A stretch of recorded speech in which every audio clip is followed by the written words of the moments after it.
I had said throughout the week that Brendan Sullivan there was a good chance he's going to play. And, for most teams, I think sportscasters that cover their teams, that's not a real grandiose, crazy prediction to make when you have a quarterback struggling. But for Iowa, historically under Kirk Ferentz, a guy who doesn't like to play two quarterbacks or sub unless a guy is just completely injured and incapable of playing. That was, I think, somewhat of a bold prediction. And sure enough, he came in. Now Kirk says, he said it again today. He said it during the postgame show or the postgame press conference, that Cade is in concussion protocol. However, I applaud Kirk for this. Now, I don't know if maybe I shouldn't be applauding him for this. I applaud him for at least saying during the postgame and today that it was Iowa's plan to play Sullivan regardless of Cade's health. That was the plan going into the game, which was in line with what I expected. And he basically said today, coincidentally, the plan matched up with Cade's injury. So Cade got rocked on a horrendous throw, ended up being called roughing the passer. It was a bad call. I don't believe it was roughing the passer. It erased the first interception, which was actually worse than the second. And if you go back and look at the replay, he was not gripping the laces on either interception. And you could tell on the first one when that ball just flies up. Somebody in on our postgame show compared it to the opening of pheasant season, because apparently Saturday was the opening of pheasant season. It was like a big old rooster up there in the sky just waiting to be picked off. And sure enough, it was.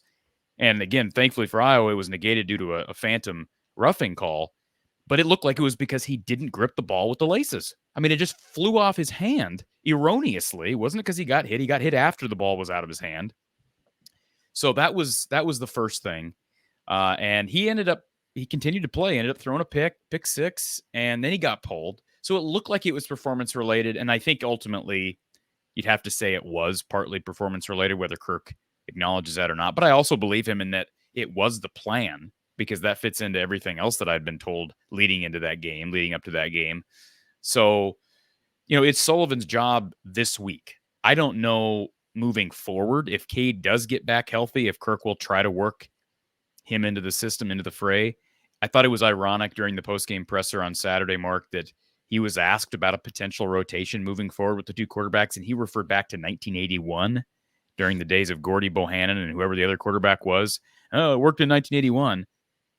I'm so tired of Kirk bringing up convenient historical examples to somehow defend his positions on things. Because there's an example of something like you bringing it up because now, I guess you're saying I'd rather have a rotation than just play Sullivan. Whereas 3 weeks ago, you didn't even get a rotation of Cade and Sullivan. So just say we feel more comfortable with the rotation now than we did 3 weeks ago. Don't talk about how, well, it can work. Look at 1981, 43 years ago. That, to me, that is not settling at all. But Kirk does that a lot. He brings up historical examples to defend his positions. And I don't think it's because he doesn't remember the rest. He just picks and chooses when to recall history and when to recall the Hayden Fry era.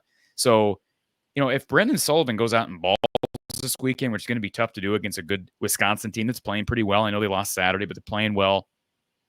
He shouldn't be rotating with Cade. There's nothing Cade has done through the year that convinces me he's a better passer. He's clearly not a better runner. He's not protecting the ball worth a darn. So let's wait and see. But based on 2.5 quarters of play from Brendan Sullivan, he appears to be the better option right now. All right. So I'll start by saying that you will receive less ridicule in responses on Twitter if you go my route and you have basically nobody following you on Twitter. I've got like 100 people following me. You've got a massive Twitter following. So you're going to have more detractors that way. Yeah. Well, comes with the territory. I get it. Then the other thing would be that, so I did not intend on watching this football game at all. Had no intent whatsoever, zero intent. Thought, I had like 5 other games. But after doing a post game for another team and the instant analysis, Ohio State, Nebraska, somebody else, I go into the 3:30 window, and YouTube TV it sporadically and randomly allows me to, some games start at the beginning because we're at about halftime of these games, practically. Other games, it won't let me use that function. I tried to start at the beginning, but boom, I see 28-17 in the second quarter. I'm like, so anyway, Iowa was the selection that would allow me to watch from the beginning of the game. So I was, okay, I'm going to watch this game. And so I did. And I thought, what am I watching this game for? Well, let me make up some narratives to figure out why I'm watching this game, other than in place of games that have championship implications. It was a fun game to watch. It was not a bad game to watch. Well, you're an Iowa fan. Of course it was fun to watch. It was 40-14. It wasn't even that close. I'm saying there was a lot that happened. There were punt returns for touchdowns. There was a safety, both ways, punt returns for touchdowns. There was a safety. There was amazing punting and punt fielding. I know that doesn't excite some people, but it's pretty cool to watch. Yeah. So my point was, I did not intend to watch this game. So then once I was kind of locked in on watching this game, I thought, what is my angle on this? Because I don't cover the team like you do. I've got to have some kind of angle on this. Well, my angle was, first and foremost, of course, the quarterback battle. And there was something to talk about there, because even the announcers, as you well know, were speculating as to whether Cade McNamara was injured, and that's the reason he was on the sideline, or that was a quarterback switch. I think that their performance, that was signified by the stats, give you everything you need to know. And I know it's a small sample size there, but their passing stats were almost identical. Sullivan slightly better, aside from, of course, throwing an interception and really throwing 2 versus protecting the ball with 0 interceptions. On top of that, Brendan Sullivan contributes 41 yards rushing on only 6 carries. That's 7 a pop. And so protecting the ball, slightly better passing numbers other than the interceptions, and the running component. Plus, again, he should be back next year to lead this football team. He should be playing. And there's a couple things that you're missing in there. Not all interceptions are created equal.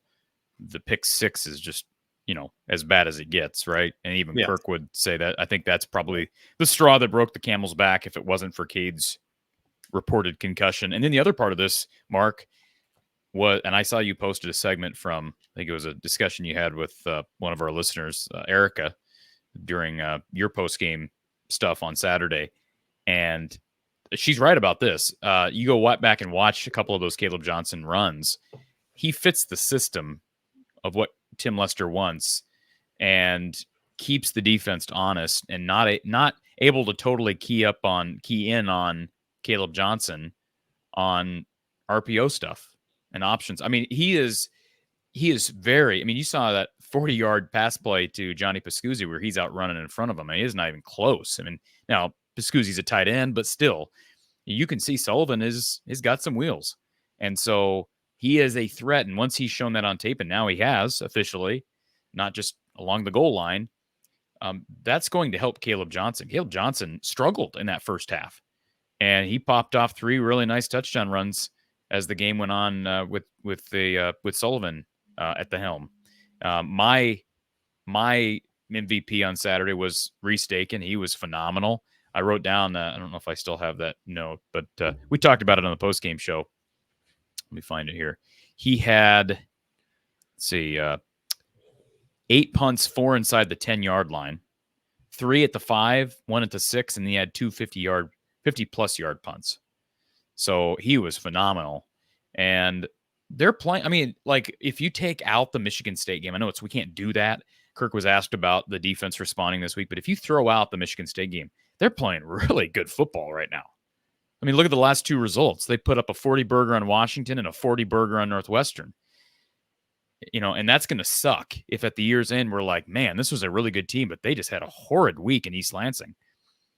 They blew the game against Iowa State, but that's going to suck. And that could happen because, it's been compared over the last week. Iowa struggles against Michigan State kind of to what Iowa did against Purdue and Jeff Brom. That defense looked bad against Jeff Brom a number of times, but it'd be great against everybody else. So, that's unfortunate, but I made the comment during the postgame show. I thought the fan base needed a jolt. I can't speak for the team on a firsthand basis, but I think the fan base needed adrenaline. They needed something injected into them because they are. I mean, by losing to Michigan State, they played their way out of contention for a whole lot of stuff that people care about, and that hasn't happened in so long. Even with the bad offenses, they were always. I mean, over how many years now they've been in contention until the final couple of weeks of the season, and more often than not, until the final week of the season. At least over the last 3 years, it's been to the final week of the season that they needed something to rejuvenate them. And I do think the quarterback change, not that that's what Kirk's thinking is, but I think that was the quickest and most effective way to give the fan base, keep them locked in. And hopefully, I mean, it's going to be interesting to see how Brendan plays on Saturday. Cade is not on the depth chart. Kirk confirmed today he is not cleared to play. So, it's not a road game, so he'll be there. He was still voted a captain, ironically enough. And we also got word today, this is very notable and should be addressed. I'm going to post something here on the channel here later this evening, but we got confirmation from Kirk today that freshman quarterback James Rezar has been moved to wide receiver. And he's a guy from Florida that a lot of people liked on tape, looked like the type of quarterback that Tim Lester would want. Great wheels, was a track star in high school, but he's also bigger. I mean, he's kind of an athletic freak. And I think that surprised some people. I know that rumors of that happening had been floating here for the last week, and so Kirk confirmed that today. But my point in bringing this up is, yes, this creates conversation as to why that he was moved so early in his career, but it also makes me wonder, like, if Marco Lainez ends up being the backup, who is number 3? I know Kirk said probably Jackson Stratton. He mentioned somebody else on the roster that played quarterback in high school. I guess it would be Stratton, but you wonder if that affects how Iowa calls this game. And Kirk basically said, hey, I wouldn't mind if Brendan slid a little bit more when he's running, yada, yada, yada. I hope that doesn't make Iowa uber conservative with their play calling. I hope they still utilize Brendan's legs. It'd be a shame if they didn't. What do you have to lose at this point? Yeah, you could lose your quarterback and then have to go to number 3, but you just need to play pedal to the metal at this point and utilize the skill set you have in Brendan Sullivan. So I'll be excited to see what he looks like against a much better defense.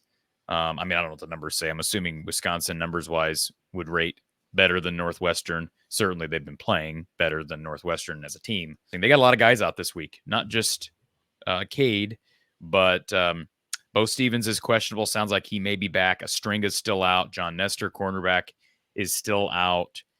And who am I missing? Reese Vanderzee, got dinged up, was seen wearing a boot and street clothes second half of the game Saturday. So he is out. So they've got some, and I mentioned Rezar. So even if, he's another scholarship guy, specifically a receiver who's not available. So I expect a heavy dose of Jacob Gill. And, we haven't really seen the chemistry yet shine forth between Gill and Sullivan, but he'd be my dark horse this week to watch for with Vanderzee out and Sullivan in. Look for Jacob Gill to maybe have a big game. He's due. Yeah, Caleb Johnson. Again, his game was very uneven. To go back to one of your points in regards to, I think the stat was 7 carries. He only carried it 14 times against Northwestern on Saturday. His first 7 carries for 5 yards, and then he exploded after that. And so to your earlier point, very feast and famine for this Iowa rushing attack. And that was another thing that I locked on in watching the Northwestern game was, okay, what do I make out of this? What are the important points? And that Caleb Johnson continues to put together a historic season, both within 2024 nationally, as he is the number 2 rusher in college football, and then also among the running back list all time for the Hawkeyes in regards to single season accomplishments. And I will bring this up when I record a segment here tonight regarding the Rezar thing. Let me just add one more thing you brought up the run game. Iowa has really, I think, utilized Dayton Howard and Reese Vanderzee well this season, and the wide receiver room has been better. And they got a couple of bigger guys in Howard and Vanderzee who have shown the ability to be really solid blocking receivers, and maybe Rezar with his size, he's like 6'4", 6'5", can end up being that as well. And I know some people like panicked as soon as they heard that Rezar was switching to receiver, had switched to receiver. Like, boy, you're already throwing the towel in on this guy. Quarterback, halfway through his first season, he just got to campus in the summer. I get that because people love the idea of Rezar at quarterback, and he was a 4-star guy. They've had a lot of 4-star guys. Carson May was a 4-star guy, and he's buried on the Abilene Christian depth chart. So with all due respect to the star ratings of these quarterbacks, I don't really care. But if I made this comment to a buddy of mine who texted me about it when Kirk made the comment, if Tim Lester knows about any positions on the football field, it's quarterback and receiver. So if Tim Lester, assuming this, I would have to think, I'm not going to act like Kirk is making that decision. Ultimately, this is, I'm sure Tim's input was of primary importance with something like this. If Tim thinks that Rezar's future is at receiver, not quarterback, and he's so confident in that they're going to switch him well before he even completes one season on the scout team at quarterback, that could mean they really don't like him at quarterback, but it could also mean that Lester's really confident that he's somebody whose future is at receiver, right? Like, and I'd have to think, I could be wrong on this as well. I'd have to think that if they were just down on his abilities through a couple of months of him being here in general, that they would just let it play out at quarterback and then reevaluate at the end of the season.